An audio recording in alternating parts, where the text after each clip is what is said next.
जिंदगी के कुछ हादसे ऐसे होते हैं कि सब कुछ बदल देते हैं। मेरे साथ भी कुछ ऐसा ही हुआ। मेरी उम्र 30 साल की है। सबसे पहले सभी मित्रों को नमस्कार। मित्रों, आज की यह सच्ची कहानी एक 30 साल के युवक की है जिसकी ज़िंदगी में बहुत से उतार चढ़ाव आए और बेचारा एकदम डिप्रेशन में जी रहा है। इसने ये कहानी हम तक पहुंचाई है ताकि ऐसी कहानी से अगर कोई गुजर रहा है तो उसको कुछ मदद मिले और समाज में कुछ जागरूकता फैले। तो चलिए जानते हैं यह युवक क्या कहना चाहता है और उसकी समस्या क्या है। साल 2019 में मेरी मम्मी की पसंद की लड़की से मेरी शादी हुई थी, लेकिन मेरी शादीशुदा बहन ने उस लड़की से शादी करने से मना किया था। मैं दिल्ली में जॉब करता था, तो शादी के बाद मेरी बीवी मेरे परिवार के साथ रहने लगी। दिल्ली में रहने के कारण घर से एक डिस्टेंस हो गया और घर की बातें मुझे कोई बताता नहीं था कि वहाँ क्या चल रहा है। कुछ महीने बाद अचानक मेरे पास खबर आई कि माँ ने जान देने का प्रयास किया है। तब मुझे उन बातों का पता चला जो बातें मुझे घर वालों ने नहीं बताई थी। मेरी शादी के बाद से ही मेरी बहन और माँ के साथ बीवी के रिश्ते खराब होने लगे। पहले बहन के साथ बीवी के रिश्ते खराब हो गए, फिर माँ के साथ भी उसके झगड़े होने लगे, जिसका अंजाम यह हुआ कि माँ ने डिप्रेशन में जानलेवा कदम उठा लिया। मैं घर गया तो देखा कि माँ पागलपन के कगार पर थी। मैंने जॉब छोड़ दी, दिल्ली भी छोड़ दी और घर आ गया। यहीं मैं हमेशा के लिए शिफ्ट हो गया। मैंने देखा कि घर में रिश्तों के हालात बहुत ख़राब है।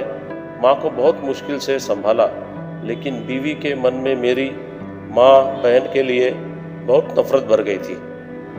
मैंने हालात ठीक करने का प्रयास किया, लेकिन हो नहीं पाया। बीवी से मेरे रिश्ते भी खराब होने लगे। मुझे लगा कि मेरी बहन का घर में बहुत दखल था, तो पहले बहन से रिश्ते खराब हुए, फिर माँ ने बहन का साथ दिया होगा, तो माँ से भी बीवी के रिश्ते खराब हुए होंगे। अब मैं माँ और बहन के पक्ष में था, तो यही मेरे साथ होने लगा। मेरी बीवी माँ बहन के बारे में गलत बोलती रहती थी, तो कुछ दिन तक तो मैंने बर्दाश्त किया, लेकिन कहाँ तक कर पाता। बीवी के साथ मेरे रिश्ते में खटास आ गई थी। घर का माहौल यह था कि ऐसा लगता था कि बीवी गाली देते देते मर जाएगी और मेरे माँ पापा गाली सुन सुनकर ख़त्म हो जाएंगे। मैंने बीवी को बहुत समझाने की कोशिश की, लेकिन बहुत देर हो चुकी थी, वो बहुत बदल गई थी। तब मुझे लगा कि इस रिश्ते को ख़त्म कर देना ही बेहतर है, ताकि कम से कम यह लोग जिंदा तो रहेंगे। बीवी से मेरा तलाक हो गया और इसमें मैं बहुत इमोशनल ड्रामा में चला गया। अब मम्मी पापा फिर से मेरी शादी करना चाहते हैं, लेकिन मेरा करियर, इमोशन सब कुछ हिल चुका है। नौकरी तो कर रहा हूँ, लेकिन शादी करने का मन नहीं है।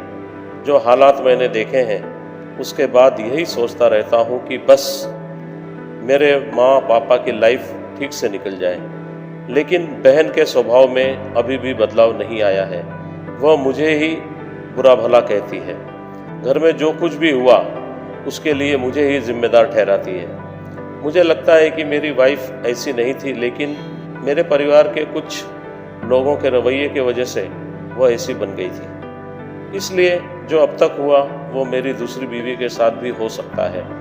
इसलिए शादी को लेकर फैसला नहीं ले पा रहा हूँ। मेरे माँ पापा तो शरीफ हैं, लेकिन मेरी बहन उनको एक डांट में चुप कर देती है। मुझे तो मेरी बहन कुछ समझती ही नहीं, इसलिए आगे क्या करूं? माँ पापा शादी के लिए बहुत दबाव डाल रहे हैं। शादी को लेकर मैं क्या फैसला लूं? तो दर्शकों, यह वीडियो कैसी लगी कमेंट में ज़रूर बताइएगा। हम यहाँ केवल सच्ची कहानियाँ प्रकाशित करते हैं। आपके पास भी ऐसी कोई कहानी हो या कोई समस्या हो जिसका जिक्र करने में आपको बदनामी का डर लगता हो, या आप किसी परेशानी में हो जिससे निकलने के लिए आपको सलाह या मार्गदर्शन चाहिए, तो आप हमें अपनी समस्या ईमेल या व्हाट्सएप के ज़रिए हम तक पहुंचा सकते हैं। हम उस पर एक वीडियो बनाकर प्रकाशित करेंगे और आपकी समस्या के हल निकालने की कोशिश करेंगे। आपका नाम बिल्कुल भी गुप्त रखा जाएगा। और आखिर में दर्शकों से निवेदन है कि वीडियो अच्छी लगी हो तो इसे ज़्यादा से ज़्यादा लोगों तक पहुंचाएं और हो सके तो वीडियो को लाइक और चैनल को सब्सक्राइब करके हमारा हौसला बढ़ाएं। आज के लिए बस इतना ही। मिलते हैं अगली वीडियो में फिर एक सच्ची कहानी के साथ। और अभी तक हमारे साथ रहने के लिए आप सभी का बहुत बहुत धन्यवाद।